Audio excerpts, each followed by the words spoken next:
ભરૂચમાં સસરાએ પુત્રવધૂની હત્યા કર્યા બાદ 500 મીટરે રહેતી પુત્રવધૂની માતા એટલે હત્યારાની વેવણની પણ હત્યા કરી પોતે પણ હત્યારાએ આપઘાતનો પ્રયાસ કર્યો હતો અને આ બંનેની હત્યા હાલ પ્રાથમિક દ્રષ્ટિએ આ અલીફિયાબેનના સસરા કે જૈનુલભાઈ અબ્બાસભાઈ છે એમને ઘર કંકાસના કારણે કરેલ હોય એવું જણાઈ આવે છે।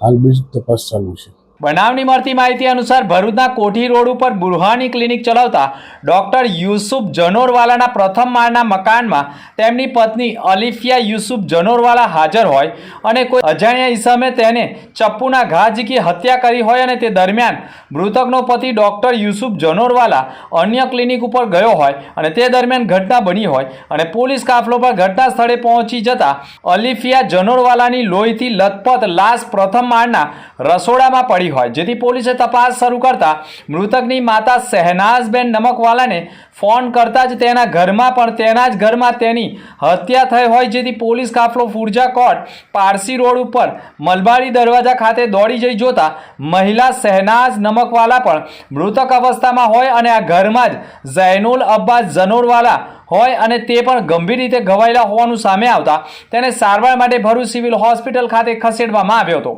ભરૂચ પોલીસની પ્રાથમિક તપાસમાં સિવિલ હોસ્પિટલમાં સારવાર અર્થે ખસેડેલા ઇજાગ્રસ્ત જૈનુલ અબ્બાસ જનોરવાલાની સારવાર બાદ પૂછપરછ કરતા તેણે પોતાની જ વેવાણ શહેનાઝ નમકવાલા તેની દીકરી હત્યારાની પુત્રવધુ અલીફિયા જનોરવાલાની હત્યા કરી પોતે પણ આપઘાતનો પ્રયાસ કર્યો હોય, જેથી પોલીસે હત્યારા ઇજાગ્રસ્તની સારવાર ચાલુ રાખી ડબલ મર્ડર કેસનો ગુનો દાખલ કરવાની કવાયત કરી છે। ભરૂચ બી ડિવિઝન પોલીસ સ્ટેશનની અંદર આવેલ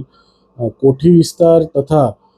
પારસીવાળાની અંદર બે મકાનોની અંદર બે સ્ત્રીઓનો મૃતદેહ અમને હાલ મળેલ છે, જે બાબતે તપાસ કરતા બંને ઉપર તીક્ષ્ણ હથિયારોથી હુમલા થયેલાના કારણે મૃત્યુ થયેલા હોવાનું જણાઈ આવે છે। બંને જે સ્ત્રીઓ છે તેમનું નામ છે અલીફિયાબેન તથા શહેનાઝબેન। અલીફિયાબેન અને શહેનાઝબેન બંને માતા અને પુત્રી છે સંબંધી, અને આ બંનેની હત્યા હાલ પ્રાથમિક દ્રષ્ટિએ આ અલીફિયાબેનના સસરા કે જૈનુલભાઈ અબ્બાસભાઈ છે એમને ઘર કંકાસના કારણે કરેલ હોય એવું જણાઈ આવે છે। હાલ બીજી તપાસ